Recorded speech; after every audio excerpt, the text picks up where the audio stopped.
in this lecture we shall be studying about the modulation theorem. We are studying about the properties of Fourier transform. So the next property is that of modulation theorem. It says that whenever you have the Fourier transform of some function f of t, which is given by capital F of omega, where omega naught is any real number, then when you multiply the function by cos of omega naught t या फिर sin of omega naught t, then in that case it is equivalent to 1 by 2 of the Fourier transform of omega plus omega naught plus the Fourier transform of omega minus omega naught, and by sign you have this quantity. So this is the modulation theorem. So let us now discuss its proof. The proof for this theorem is very simple. We know what is cos theta. Cos theta is equal to 1 by 2 e to the power iota theta plus e to the power minus iota theta. So we can substitute in place of cos of omega naught t the value e to the power iota omega naught t plus e to the power minus iota omega naught t divided by 2. So now I can now use the linearity property. Linearity property says take out all the constants outside of this Fourier transform and then apply the Fourier transform onto the function. So we can separate this term. So it would be 1 by 2 outside, and we have f of t multiplied by e to the power iota omega naught t, and then I have plus 1 by 2 f of t multiplied by e to the power minus iota omega naught t. So this is another term. So now I can apply Fourier transform on individual terms. So 1 by 2 outside, Fourier transform of first term, plus 1 by 2 outside the Fourier transform of second term. So we can apply the shifting property that we have studied in the last class. According to shifting property, if you have the Fourier transform of f of t as capital F of omega, so what would be the Fourier transform of f of t multiplied by e to the power iota omega naught t?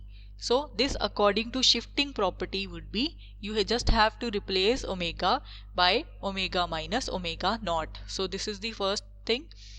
According to shifting property, the Fourier transform of this function, when you have e to the power iota omega naught t, you have the Fourier transform of omega minus omega naught, and when you have minus omega naught, so it would be minus omega naught here. So this minus minus becomes plus. So I have written this term over here and this term over here. So this is the final answer that we wanted in the first case. So first part has been proved. For the second part, again we can use the formula of sine theta. As we have done for cos theta, we know what is sine theta. Sine theta is 1 by 2 iota e to the power iota theta minus e to the power minus iota theta. So this is the formula. So I can write in place of sine omega naught t, in place of theta I can write omega naught t. So this formula I have written in place of sine omega naught t.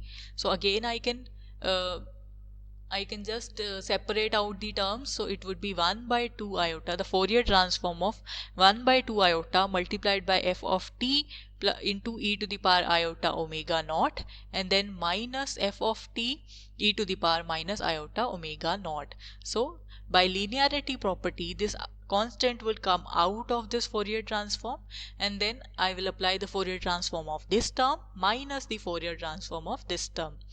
So again, using the shifting property, frequency shifting property, if you have e to the power iota omega naught t multiplied by this f of t, so you would have capital F of omega minus omega naught, and in this term you would have omega plus omega naught. So you can shift this iota upside. How?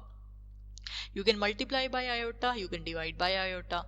So this iota is here, and then in the denominator you have iota square. So iota square, that is minus 1.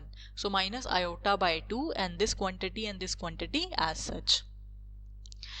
And then you can take the minus common out of these two terms. So this term would become positive and this would become negative. So I have done that. So rearranging this term, we have the final result that we were seeking. So this is the modulation property for Fourier transform.